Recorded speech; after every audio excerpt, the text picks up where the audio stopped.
Hi everybody, this is Buffina2. Welcome to my channel. Today I want to discuss about coronavirus, and the most important part of the coronavirus for me is and who are the ones who really have to be very careful. But I will come down to this in a minute. This source is from Guardian. It's a reliable source to get your information from. It's a British newspaper. Always you have to check the time because things keep changing with time. This is on 13th of March. These are the authors. They collected the information and put in some nice proper graphical explanation. So I will start from the top, and I will share the link to this page in the description of this video. But let's go ahead and follow what this article is trying to tell us. So how many people have been affected in total? In total, as this date says, is around 126,000 people globally been affected, and the source is Johns Hopkins University, which in another video that I made, I explain how you can use the graph of that what's made by the Johns Hopkins University, the graph that they developed. I'll come down to that again, but this is a cumulative cases. That means total, considering those people have been recovered as well as those people are also sick at this moment in time. So but at this moment in time it says 60,000 people are sick or ill, and in total so far in the whole world, this is the value, this is the number. And all of those people, 126,000, 4,600 people around are died.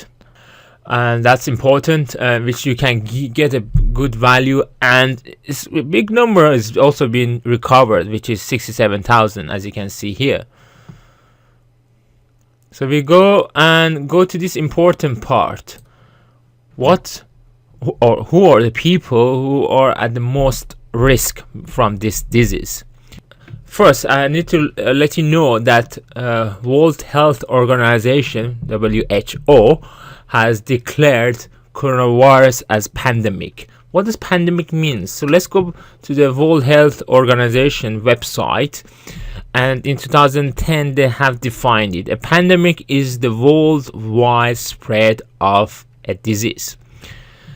And in here, if I scroll down, it says coronavirus being spread to 116 countries. But if I would look at Johns Hopkins graph, the number is 117, so it's just keep going up. That means it's now worldwide. A lot of countries in the world have this virus, so it's a pandemic, no question about that.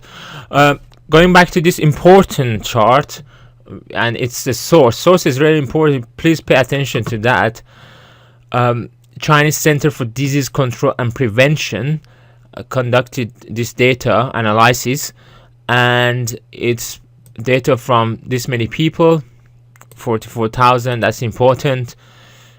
So people with the previous underlying health condition who died are categorized in this column, which says this here is the number of people who got the disease, who had hypertension as an example, and all of these many people who had hypertension, these many people died.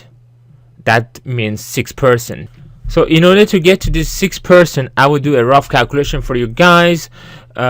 So you need to put the total number of dead, 161 for the hypertension group, divide that by total number who got the disease, who had hypertension, which is 2,683, and times that by 100, and then equals to 6. So 6%, which is here, you can see 6% of those people died, unfortunately. And then diabetes, it's 7.3%. Cardiovascular diseases, they had 10.5%. So that's the highest rate of death, people with the cardiovascular disease. Again, you need to correlate that with the age. I will come down to that. Chronic respiratory diseases, 6.3%. Cancer, 5.6%. So this is related to the diseases that they have. And then the age. So different age groups died at different rates. So you can see 0 to 9 of age. So people or kids who are 9-year-old, from 0 infants to 9-year-old, there is 0% of death. So that's a good news, which is in a total of 416 cases.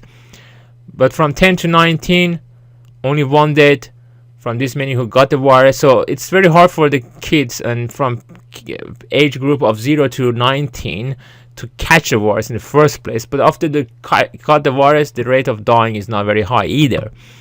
And then from 20 to 29, 7 people died, and the percentage is 0.2, which is similar to from 10 to 19. And until the age of 10 to 39 is just 0.2%. So the rate is very low.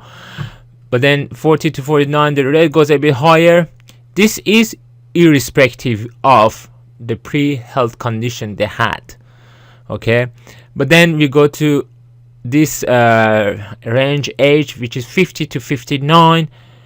It jumped a bit, not still a lot, but it's much higher. It's 1.3% death from the age of 50 to 59. And then we go to age of 60 to 69. The rate goes higher, 3.6%. As you go to 60 to 69, some of these diseases that you have in the left hand side increases in this age group. Hence, like hypertension and the cardiovascular disease is a disease that happens when you're older. And then when you go to 70 to 79, it's 8%, and above 80-year-old people, this many been infected, and the rate is really high in this case. It's like 14.8%. I would say that's really high. That means if it was 10%, that means 1 out of 10 people. That's really high. So if you're in this age group and you don't have a cardiovascular or other underlying condition as stated in here, your risk is really quite low. But still need to take care. You need to wash your hands. Try not to spread the disease, because you are walking around areas where these vulnerable people here might be there.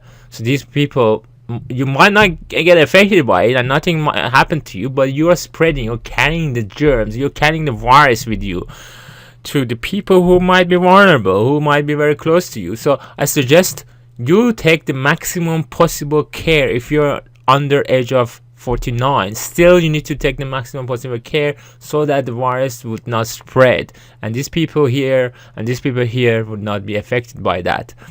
So that was interesting, or that's a part of the graph that I wanted to discuss. Again, I should remind you, this source is from Chinese Center for Disease Control and Prevention. This is in China, not the whole world.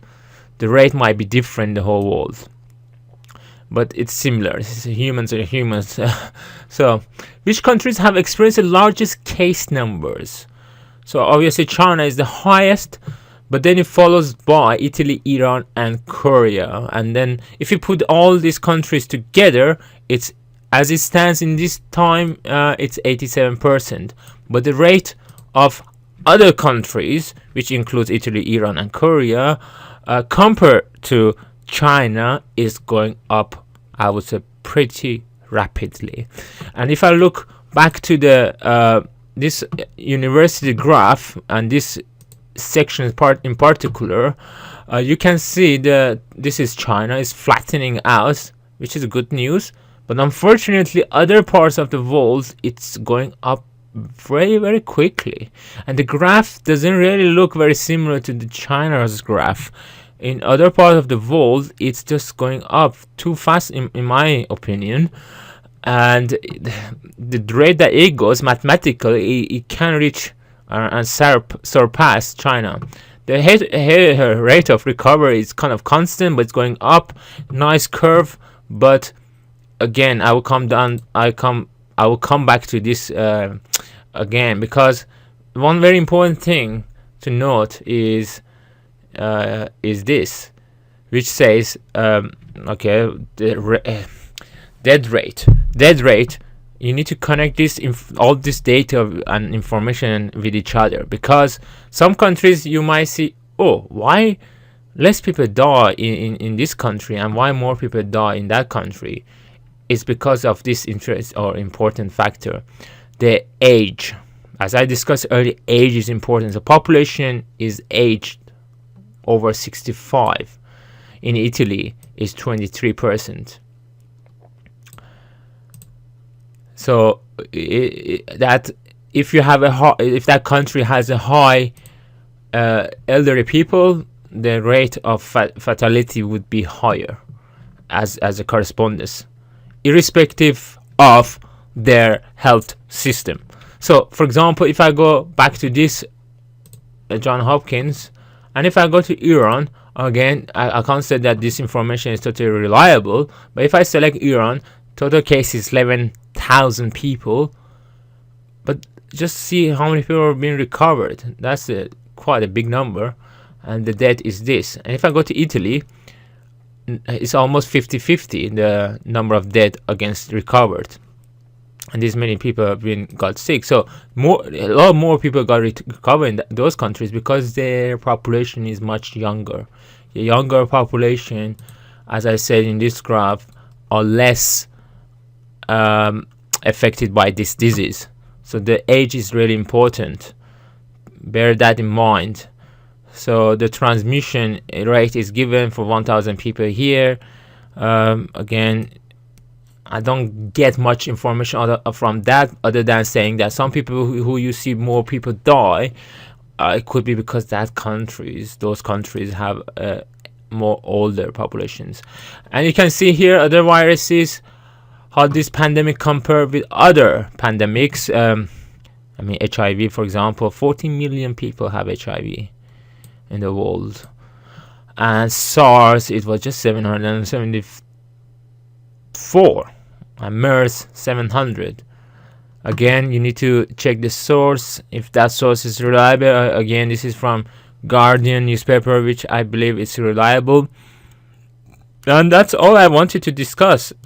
If any of this graph is interesting for you guys, and if you have any questions about these graphs, put that in the comments below and I will try my best to explain. I'm not a doctor, but I'm an engineer. I'm an engineer. I understand numbers to my best of knowledge. I try to analyze numbers and make a sense of them in a logical way, and it's not very really self-explanatory sometimes, and you need to pay a greater attention to the details to really understand what this data means. So I'm here to help you to understand the data. And again, guys, wash your hands. Try to stay away from people. Stay isolated as much as you can, so that we could prevent that this virus be spread any further. And again, as always, thanks for watching. Please watch my other videos on coronavirus if you're interested, and I hope I will see you next video. Thank you for watching. Bye bye.